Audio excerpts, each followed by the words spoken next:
I've got to come up with a solution to mount these shocks down here. I thought about drilling a hole through the control arm and putting a bushing in. It kind of makes me nervous a little bit to do that. I'm afraid it's going to wind up stress cracking on here, but I'm probably wrong, but that's just me worrying. So I've cut this piece of box tube right here, so I'm going to try and make myself a shock mount to stick off down here. And this is just a rough, trying to get a rough idea of what I want to do here. I know that I went ahead and bought some shock mounts to fit on there, but my idea is to build an extension off of here and weld this shock mount to that. So I guess what I'm going to start by doing is I'm going to cut this box tube in half right here. So this one piece of box tube should do both sides if I'm lucky. Alright guys, here's sort of kind of what I got in mind. I got the box tube cut in half, and I'm going to put it right there, weld it to the factory shock mount, and the shock mount will be welded to that. Uh-oh, there went my light. Hope you guys can still see. And that's how we'll mount the shock on the bottom. Alright, let's see what we've got here.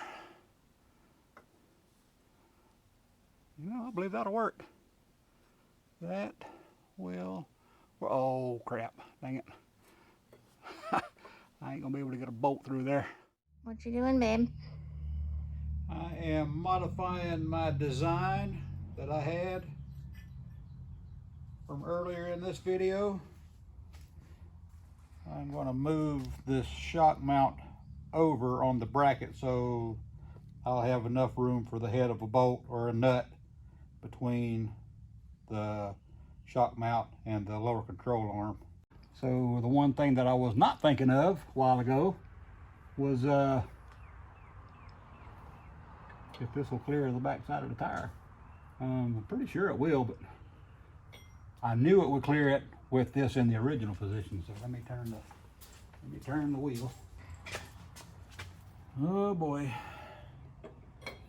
Yep, it will clear. That's good. I'll tell you what, I'm gonna go back here and I'm gonna duplicate this. So in the next clip, you guys will already see that.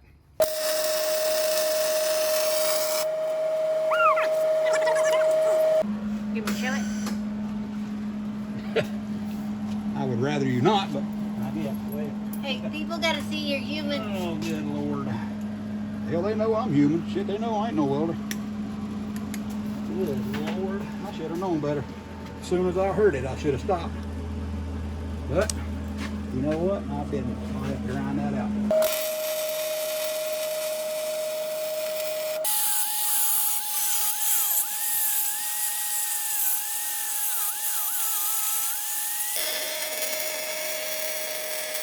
I'm going to put a brace in there too, but I've got this little piece of bar stock that I'm going to stick in here as a brace.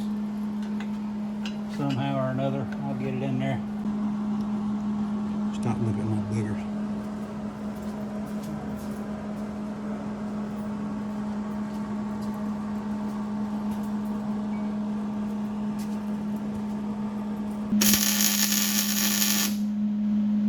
Alright, I'm going to lift it up now and put those little piece of rod up under there to help support that thing. So this is the last piece of major fabric cobbling that I've got to do here. After this, all I got to do is just fill the diffs up with oil, and it will be as ready as it needs to be for race day.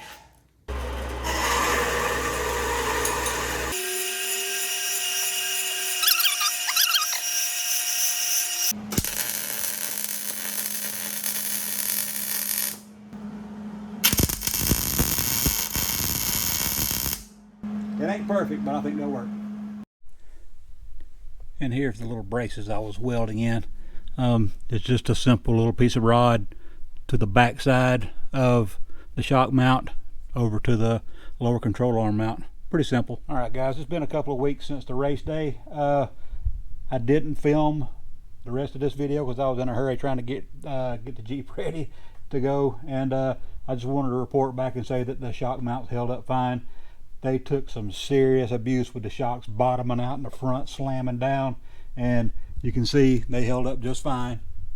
So I think that's going to be it for this video. I know this is just a little short one, just a little general how I did it video, but anyway, some people like to see that kind of stuff. So I appreciate you watching. If I can do it, I know you can do it. We'll see you next time.